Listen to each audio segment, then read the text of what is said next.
Today, I'm breaking down the 7 levels of NFL addiction, which of course is the journey that transforms innocent bystanders who know nothing about football into the kind of people who cry real tears when the third string running back on their favorite team gets injured in week 18 of a lost season. Let's just start where it all begins. Level 1, the football virgin.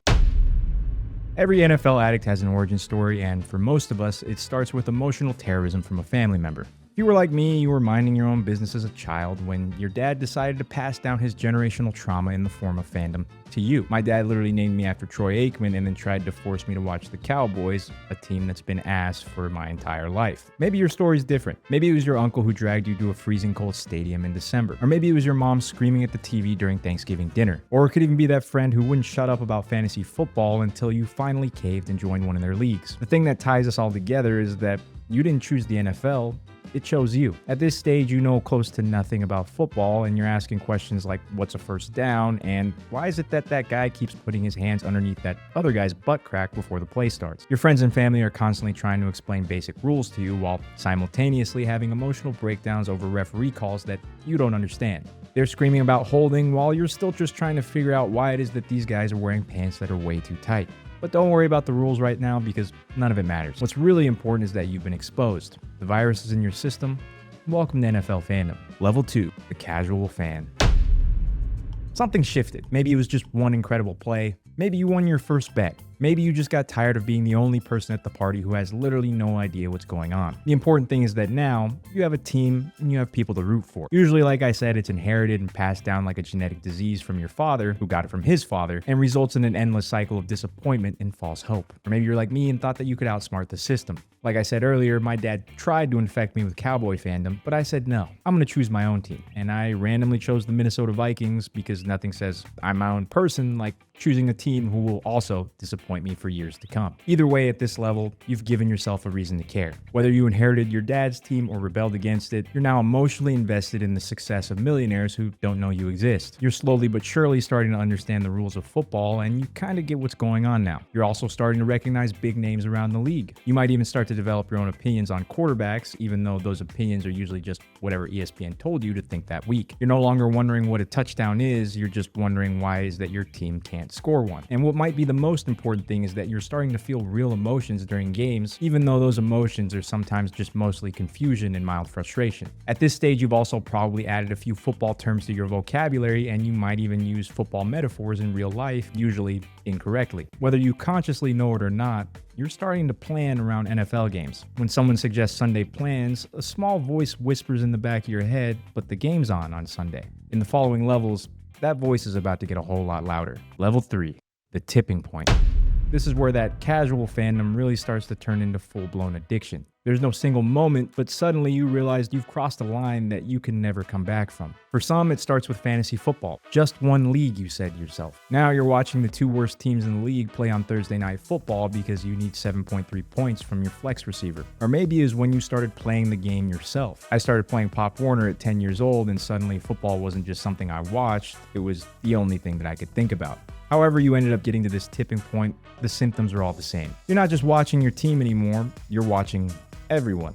Red Zone on Sunday has become your new religion. You're starting to know the names of backup running backs on teams you couldn't even find on a map. You have opinions on offensive coordinators, and really, you don't even know what an offensive coordinator does. You no longer think of the week as Monday to Sunday. Your week now starts on Thursday because of Thursday Night Football and ends after Monday Night Football, and Tuesday and Wednesday are just the days that stand between you and the next days of football. Your non-football friends have started to notice the changes in you as well. You check your phone constantly for injury updates, and you refer to professional athletes by their first name like you went to high school together. Not only does your week revolve around football, but you've started planning your entire life around the NFL schedule. A wedding during football season is absolutely not going to happen. And don't even think about asking about a vacation in October. Your calendar from late August to February is now sacred territory. What might be the most telling sign is that you're emotionally invested in games that have nothing to do with you or your favorite team. You're angry about a bad call in the Titans-Colts game. You have very strong feelings about the NFC South standings. You know what a football move is, and you'll definitely be arguing with strangers that Dez did make a football move and make that catch. Football is well on its way to becoming your entire personality, and there's no going back now. You're about to fall much, much deeper into this rabbit hole. Level 4, the film room junkie. You've realized that you need an edge. You're not like all these other casual football fans that are out there. You need to know more about the game than your peers, and that's how you're going to separate yourself. Your browser history now looks like you're studying for some sort of PhD in advanced football mathematics. PFF grades, DVOA, EPA per play. These are not just random letters anymore. They're your new language. Transcended beyond saying things like, this player is good or this player is bad. Now you're saying things like, actually, his yards after contact per attempt in neutral game scripts suggest regression. And after you say things like that, you're wondering why everyone at the barbecue is slowly backing away from you. What's wrong with them? You're not just watching games anymore, you're analyzing them. You're rewinding plays to see if that guard pulled correctly. You're angry about route concepts that don't make sense for the down and distance. And you now have very strong opinions about defensive schemes that you learned from YouTube videos made by unemployed former equipment managers. You know all the intricacies of match coverage, the vulnerabilities of Tampa 2, and why quarters coverage is getting exposed by modern offenses. You're screaming things at the TV like, that's a smash concept, how did they not see that coming? While your girlfriend sits there and wonders where you learned this new language. Your social media feed is nothing but football analysts, beat reporters, and statistical breakdowns. You follow people who tweet things like the Cowboys are 7-2 when Dak's passer rating is over 95.3. And you genuinely find that interesting. Your friends and family have been getting increasingly concerned because you're bringing up things like regression to the mean at dinner. And maybe their concern is actually right, because it does kind of seem like things are taking an unhealthy turn. But trust me, it's only going to get worse. Level 5, the Degenerate. This is where things start to get a little dark. You decided that you were going to put all of that football knowledge that you accumulated in past levels to good use.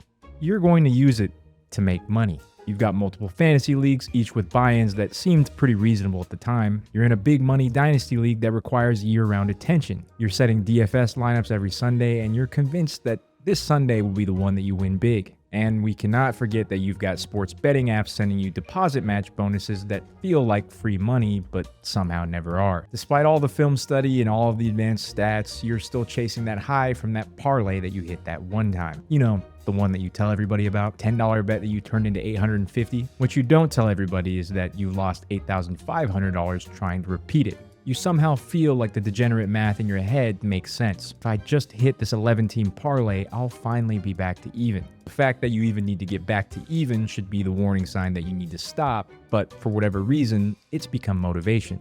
Every loss isn't a failure, it's just getting you closer to that next big win. That's exactly how probability works, right? Things have gotten so bad that you've convinced yourself that you're out getting involved in the community. But really what getting involved in the community actually means is that you head to the local middle school games because you think it's going to give you an early scouting head start on the rookie class of 2035, which you also somehow think is going to give you an edge in your big money dynasty league. Rock bottom just keeps getting lower. First, you were just betting with your entertainment budget. Then it was the savings account. Now it's devolved into you wondering if you really need both of your kidneys. If you're watching this video and have never reached this level, I would highly advise that you try to skip past this level of addiction completely. Level 6, the old head. I want to be really clear here. This is the old head level, but it's not reserved for people who are old. This is just the level that you develop old head mentality. Maybe it was the pain of your team's 5th straight losing season in a row. Maybe it was watching the refs gift wrap another game to that one quarterback who you hate, who must not be named. Or maybe it's all that money you lost in level 5. Whatever it was, you've developed a hatred for everything about the modern NFL, despite the fact that you watch every single game. The game is soft, the players are pampered, and back in your day, which was like 5 years ago, football was football. You spend the majority of your Sundays complaining about things that are going on in the game now. Every flag that you see is proof that the league is rigged. Every rule change is ruining the sport. And you've said that the NFL is becoming flag football at least 47 times this season. Maybe best of all, you've become some sort of referee conspiracy theorist. If we look through your camera roll, you have screenshots saved of holding calls that were never called. And you've taken it upon yourself to use those screenshots on Twitter to break down how the NFL is scripted for ratings. Roger Goodell is your personal enemy number one. Your spine quivers anytime his name is mentioned, and you're fully convinced that he has it out for your team specifically. You complain about player safety while simultaneously complaining that players get injured too much. You want hitting, but not too much hitting. You also want offense, but not too much offense. Your friends won't even watch football games with you now because all you do is spend 3 hours explaining why everything sucks, all while never looking away from the screen. You've kind of just become the football equivalent of the bitter ex who can't stop talking about their former relationship. And you're now trapped in a toxic relationship with an organization that does not care if you live or die. Level 7, the lifer. This isn't enlightenment, it's not transcendence, it's just acceptance.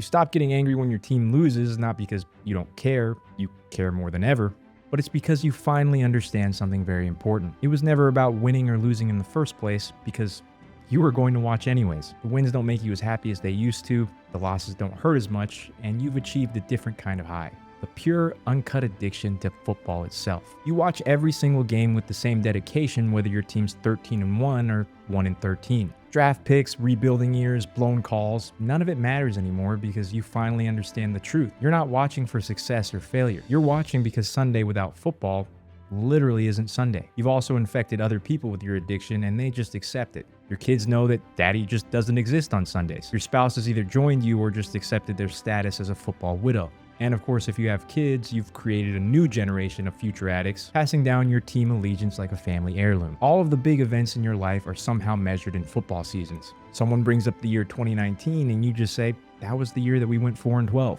Or you might say, oh, you had a baby in January?